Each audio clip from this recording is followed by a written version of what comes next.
Absolutely Not is normalizing the standard, period. If you bring the whole table, then you can sit with us. We're bringing all the uncomfy combos and creating an unapologetic space to drive the culture forward respectfully. Cause it seems like everyone wants to keep their opinions in the comment section. Absolutely not. What is up, world? It's your girl, Alora, and we're back with your favorite podcast, Absolutely Not, hosted by yours truly, a girl with unpopular opinions. Be sure to tune in every week for new episodes featuring some of your favorite topics. Now, today on the show, we have a special guest, Miss Terica Paige, who has been an aesthetic nurse for the past few years, and I just kind of want you to introduce yourself. Hey y'all, so I'm Terica Paige. I am originally from Shreveport, Louisiana. I've been a nurse since 2015. Now I'm here in Dallas doing aesthetics, so the basics, Botox, filler, facial balancing, etc. So yes, I'm happy to be here. Thank you so much for coming. We love girls. Yes, I love girls. So tell us a little bit about your background in aesthetic wellness. So I originally started at Bella Med Spa. It's a pretty well-known, it's a Hispanic-owned med spa here in Dallas in Oak Cliff, Bishop Arts area. And then from there, I decided to branch off, and now I am the owner of Dallas Aesthetic Studio here in downtown Dallas. So yeah, that's where I'm at now. And Terica does great work, y'all. Y'all need to hit her up for all of your needs, whether that be facial balancing, Botox. Yes, hit up my girl. So what made you choose this career? I know that you started off as a surgical nurse. ICU nurse, and then you transitioned into aesthetics. What piqued your interest? Tired. So working COVID, a lot of us worked overtime for about 2 years. We worked overtime straight. And it got to the point where nursing wasn't as enjoyable as it was like originally when I first started. Don't get me wrong, like nursing is fulfilling, but it's also just like mentally and physically draining. You give pretty much your all to your patients. Yeah. So I was looking for like a good transition that still like kept nursing like in the forefront, but also something that kind of went along with like my talent. So growing up, I was like really, really into art. So I felt like I had an aesthetic eye. I was like on YouTube watching the YouTube girls, and I started seeing people like get into, women of color get into like aesthetics, and I was like, oh, like I think this is what I need to do. Yeah. I'm trying to find something a little bit different, but still like meshes with what I've been doing. And whenever I started, I was like, okay, yeah, I'm gonna go for this. I love watching YouTube videos and even TikToks of women doing like lifestyle series where they go and have these cosmetic procedures performed, like Botox, filler, rhinoplasties, pretty much all of it, because it's not typical for you to see Black women being able to have these luxury experiences. Right. So that's always unique. My favorite thing to watch on TikTok. I like watching the transformations, the different reels. That's actually how I found you through Instagram reels. Yeah, Instagram. Yeah. So I know you said that you have a background in art. So growing up, did you like have dreams of becoming like a plastic surgeon, or was it always nursing? Girl, no, I wanted to be a housewife. I had no dreams. I had no dreams of doing no type of work. My first boyfriend treated me like the princess. Like, even I didn't pay for nothing. I was just living my life. It wasn't until like I was like 25 and I was like, okay, girl, like you're not a housewife yet. Like you like nice stuff. You need to make some money. So yeah, I definitely did not see myself doing anything that I'm doing right now, but I'm like truly grateful for it. I'm glad. We need people like you in this industry. I appreciate the fact that you're conservative and like you actually consult, because like anytime that like I've had friends that go in for certain procedures, like they'll want a jawline and they might not need a jawline, or they want cheek filler and that might not be what they need. I like how you redirect them into knowing like, that might not actually work for your face. I think this would be better suited for someone with your shape. I think that's really important when you consider aesthetic services. Yeah. Not because they're permanent, but like any change to your face is always going to be drastic. it's something that you're going to have to live with. Yeah, I completely agree. I feel like anytime you go to an injector, if they don't have any type of artistic eye, it can be even in the simplest form. If they can look at your face and be like, oh, this will look good on you, this wouldn't look good on you. If it's a one size fits all, if it's, oh, we just do lips all day for this, like, don't go. Because they're not looking at your face. They're just going to plaster the same thing on each person. Exactly. Yeah. And I have been to aesthetic centers with my friends, and like everybody ended up getting lips, and I'm just like, that actually looks really crazy on you. Like, yeah, like they just really don't match your face. Like it was not for you. She injected way too much. Like, I honestly feel like you could have been like, this whole jawline. It's cute on Instagram, but like in real life, you have to be really careful with the jawline because of the fact that it can make feminine women look masculine. And then also, I think just like, yeah, Instagram is the problem. Yeah. Instagram, like, we see stuff from one angle and we're like, oh my gosh, I want that. But we don't think about like how it looks from every other angle, or how it looks in motion. Like, how does it look animated? Like, does it really still look good on that woman all the way around? If she do it through 60, is everybody going to be like, oh, she's still beautiful? Yeah, so I think my biggest fear with the jawline is like getting up off the table and thinking I look cute, and like somebody on Instagram be like, oh, strong face ass girl. Yeah, Squidward. That would hurt my feelings. Handsome Squidward. That's why all my clients, I don't want to look like handsome Squidward. No. Like, girl. Okay, so what are your views on plastic surgery itself? I can't have too many views because I done got a little bit of stuff done. But my views, honestly, is, first of all, do what make you happy. Second of all, well, really, first of all, do what's safe. So make sure you go into a board-certified plastic surgeon. Period. If you're going to be getting any type of plastic surgery done. Then second of all, do what make you happy, but also give thought to it. With anything, don't like, oh, I want my boobs done, and then tomorrow book something. You know, I think that's what I got done. I have a breast augmentation. But I wanted my boobs done for like 10 years before I got it done. And it was just like one day I'm like, I'm going to do it. Yeah. So I think if it's something that truly messes with your self-image, if it's not going overboard, if it matches your body, like, I mean, go for it. But if you're doing it to make other people happy, if you're doing it to look like someone else, if you're doing it just because like you think that that's what everybody is doing right now, don't do it. You need to wait. You need to think about it. It's not for you. I think that's the problem. Like, now we consume content so quickly. Like, you can watch a 15, 30-second reel. Same thing with TikTok, and you see people getting all these procedures done, and it's created like this obsession or like fixation on things. Like, now anytime I get on TikTok and I see like somebody promote a makeup product, I'm like, oh, I have to have it. And I feel like it's the same way with cosmetic procedures. Like, you see somebody getting jawline filler or a little Botox, and now you feel like, oh, shoot, I need to go get it. And you haven't even checked to see, like, is your skin elasticity really needing Botox? Right. So I definitely feel like it's the way that we consume our content now that's made it to where we feel like we have to go get things super quickly. 100%. And it make it seem like it's so easy. That's the problem too, because even girls like posting their like post-op from BBLs, post-op from, they literally post themselves on a surgery table. They might post themselves a day or two in a faja. Then they'll post themselves like in a club. But they're not telling you that they can't walk upstairs, that they can't sit down. Like, they still got to eat certain stuff. They got to go exercise. Like, they are not like being, you know, like they really not being transparent. And I feel like they suck for the youth because like they see stuff, they're like, oh, I'm gonna just go do this, and they really don't realize what they're getting themselves into. So everything is a process, but the girls love a good nip tuck. And honestly, I just want to say shout out to you for making women's dreams come true. Like, thank you. Across the board, you're literally out here like making people's vision boards come true. Some heroes wear lab coats. Yeah. Thank you. So what is your favorite procedure to perform? It changes. Right now it is non-surgical nose. I felt like you were gonna say that. Facial balancing.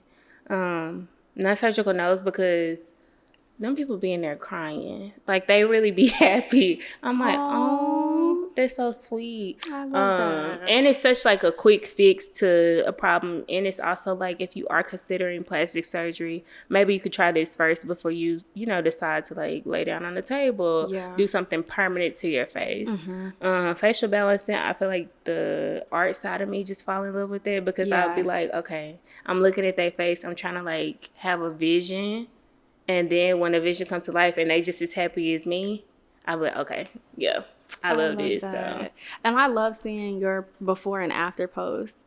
Like, I mean, a lot of girls, they really don't be needing it, but they don't. It really like, it takes a perfect face and makes it even more perfect. Yeah. Your clients really be eating the girls up. Yes. So I know you recently traveled to Europe and you've learned about several new procedures. What was your experience like?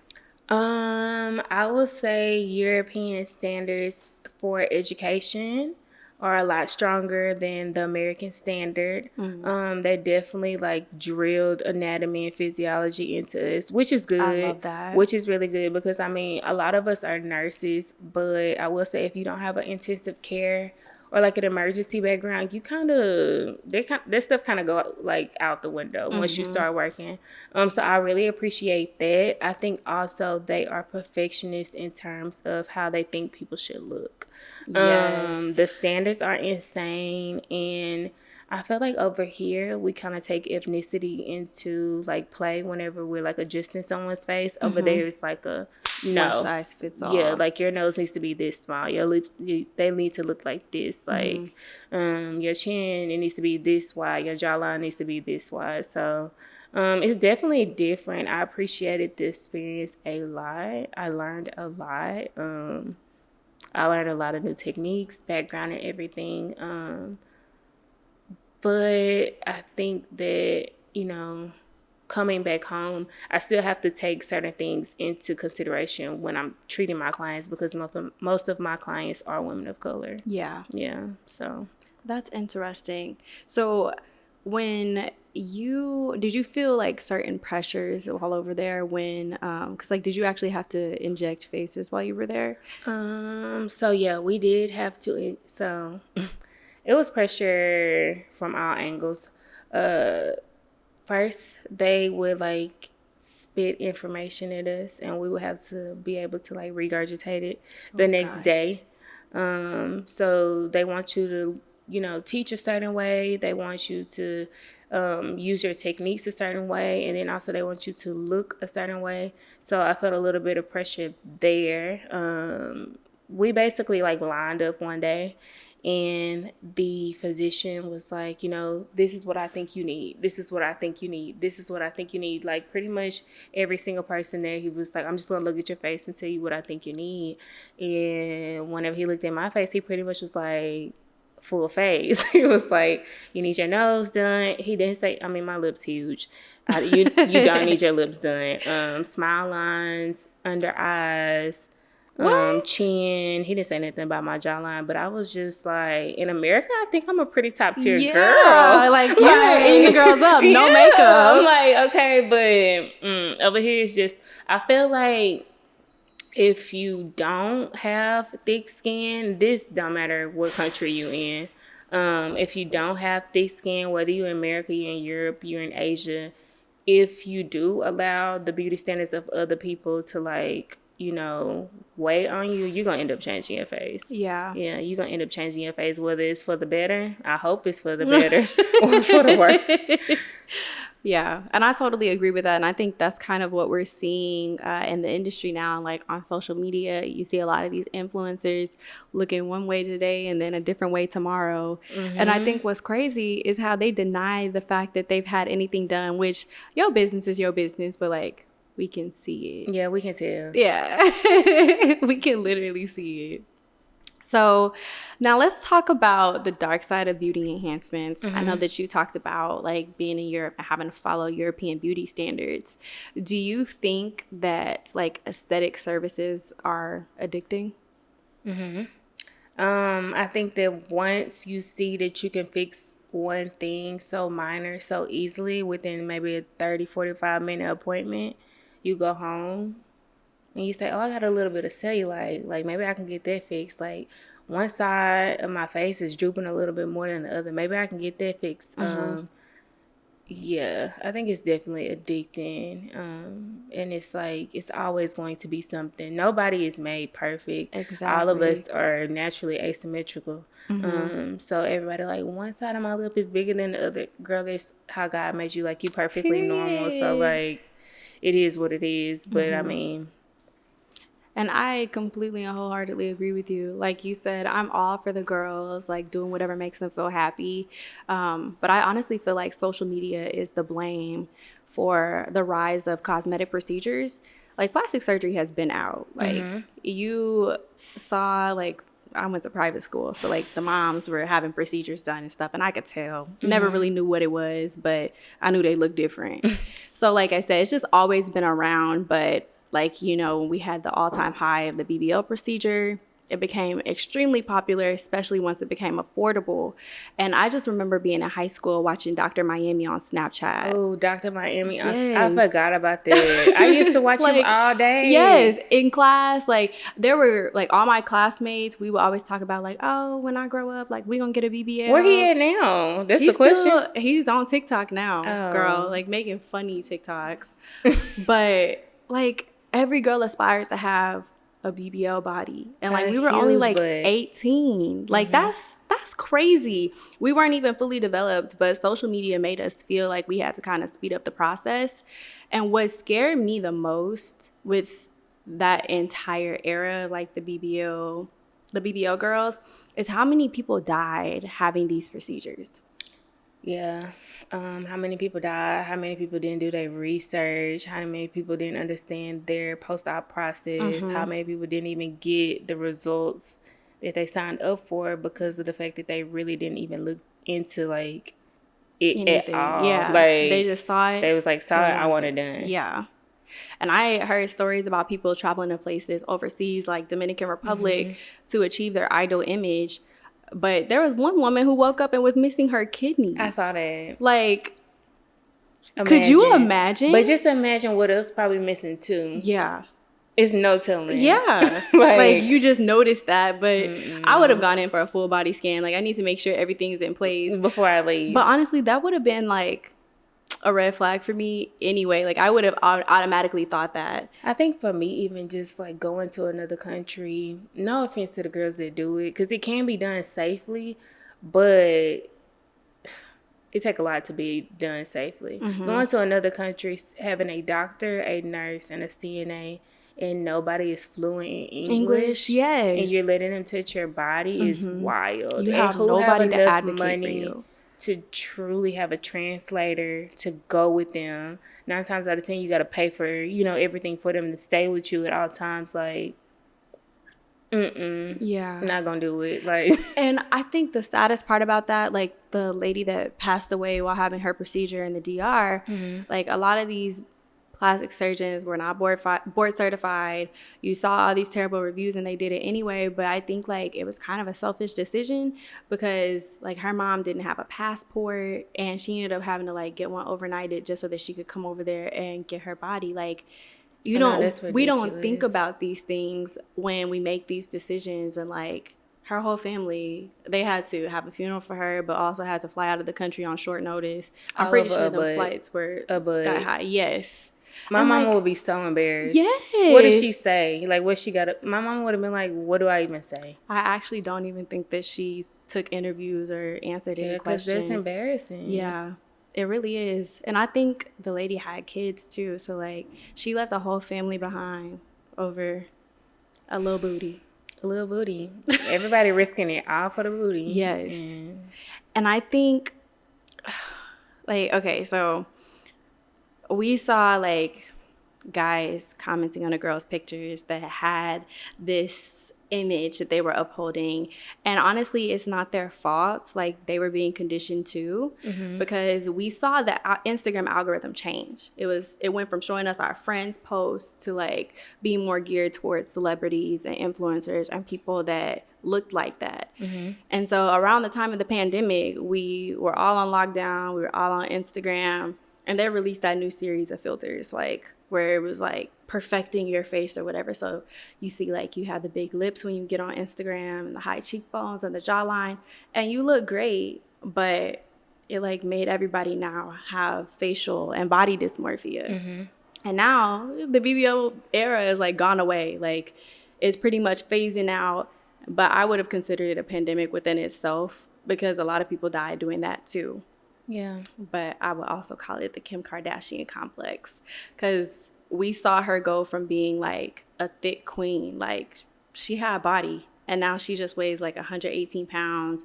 She got this super defined jawline and beautiful cheekbones, which now everybody wants. Right. Do you ever find yourself having to turn clients away? Yeah. I wouldn't say I completely turn any of my clients away because fillers are dissolvable. A lot of people don't know that. They think, once you alter your face, if you alter your face with hyaluronic acid fillers, they can be dissolved. Mm-hmm. So with me, if I have a client who their desired look is not something that they truly need, it's more so like, okay, well, can we dissolve some of this stuff so we can start over? Mm-hmm. Because really what I like is you, but a little bit better versus like completely changing yourself. Mm-hmm. I don't think it's healthy to completely change yourself, to go from looking in the mirror looking like one thing and the next day looking like a completely different person. So, I have had to redirect clients on what the goal should be. Mm-hmm. But I think that's why a lot of my clients like me, because they be like, girl, you told me I ain't need that. Mm-hmm. Like, thank you. Like, because you was about to ruin yourself. Mm-hmm. I do not want your money that bad. Like, mm-mm. And I think like we all just kind of went through that phase of wanting to look like our filter.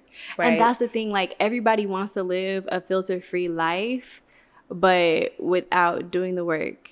Like I feel like there's inner work that has to be done in order for you to be able to do that. People want to look like the filters, but don't want to go to the gym. Right. I mean, I feel like there's nothing you can do about your face. Like your face is just your face and you should be happy with it. I mean, if you want to make minor adjustments, cool, but to live your whole life and want to look like an Instagram filter, like that sucks. It's going to suck because every single time Kim Kardashian up and decide that she want to do something else, now the world is like, oh, it's time to do this. Yes. And we all just like, dang, yesterday she said she wanted to do this. Now we're doing this. And now like keeping up with the Kardashians, like keeping up with someone else, you're never going to be happy. Exactly. You're never going to be happy. You just got to like find the best version of you and just stick with it. Continue making your individual self better and go that way, because otherwise, like, you always going to fall short. Exactly. Yeah. So what would you say is your like most requested procedure? Lips.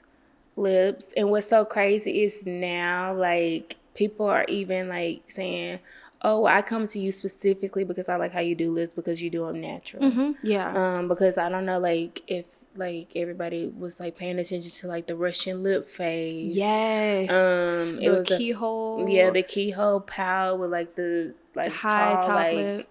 height on the top lip. And it's, like, now everybody, like, we still want to be augmented, but we want to look natural. Yeah. Like, we want to look like ourselves. Mm-hmm. So I don't know. It just sucks that trends control society so much. Mm-hmm. Yeah.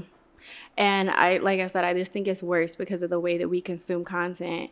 But it's interesting how women's body standards change every few years. Mm-hmm. Like as women, you see us constantly like destroying the way our bodies naturally function because we're choosing an image over our health. Right. But one of the reasons why I love TikTok so much is that it brought awareness to this issue and has actually been one of the driving forces in the body positivity movement. Mm-hmm. But I also think that the world will like be healed once we move from body positivity to body neutrality, because a lot of the shit like we didn't even notice. I didn't know what hip dips were until the body positivity movement. Like once you start drawing attention towards things to like be positive about it is when you start noticing issues. So it's better to just be neutral. Yeah, just neutral.